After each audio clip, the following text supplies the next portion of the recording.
Okay, so I had a student who has an e-commerce business on the side ask a couple of businessy questions, and she said, how did I go about getting like the overseas contacts for setting up the workshops? How did I go about marketing the first program? And how do I pick destinations to hold the workshops in? So in terms of actually doing the like logistics and setting up and stuff, I find that I'm just not going to be that motivated to do it, and it's going to be really difficult to do it from overseas. So I just go to the place that I want to set it up in. So when I was living in Melbourne, I'd recently been to Canggu and I was like, yep, I want to do it there. Did a little bit of research online, but was like, this is just too hard. So I just moved there. I went and lived there for a couple of months, and after a few weeks was sort of like, okay, this is what the neighborhood's like. This is what the co-working spaces are like. Made a list of language schools and rode and met up with all of them, and was sort of like, okay, Cinta Bahasa in Bali was the easiest pick because they're amazing. The ethos aligned with ours. The ownership system was like all ethical and everything was great. And same with Japan. I went to Japan, met up with a couple of accommodation providers, met up with a couple of language schools, and then picked the one that vibed with my business the best. So yeah, physically go there, I guess. And same with Spain. I spent a month in Spain last year working out the logistics of this, and then yeah, went from there. How did I sell the first program? That was actually a massive fluke because I mean, like, I knew that the course was good because not good, but like going to be good because I set it up with, I made sure I was talking to universities the whole time I was writing the content and writing the curriculum so that it aligned and so that students could get credit. But Global Hobo wasn't that big a publication and I didn't really know what I was going to do. So on the actual like website, I put a couple of ads in the column and in the banner for my own product.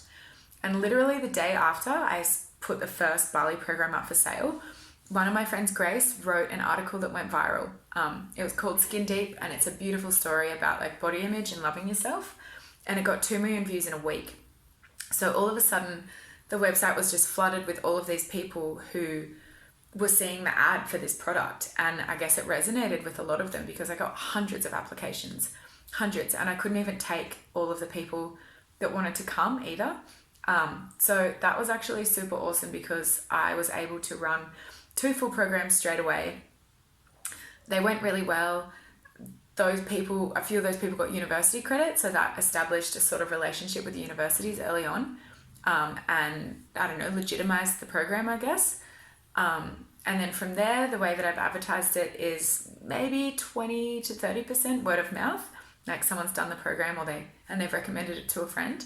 Or people have heard about it from their mates or from their university.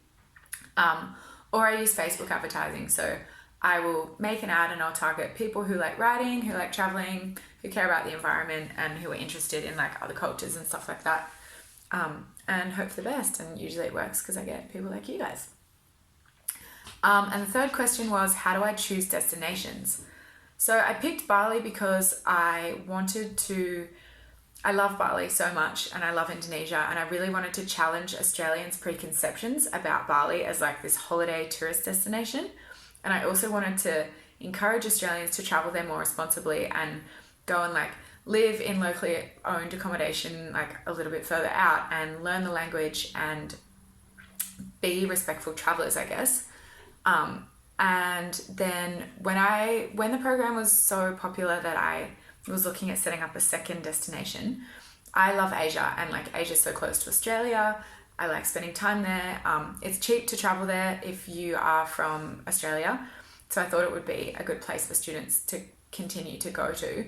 So I had a look at like Thailand and Vietnam and the logistics of setting up a business there, and also the logistics of traveling there and working there on a business visa, and traveling there as a tourist if you wanted to extend your stay.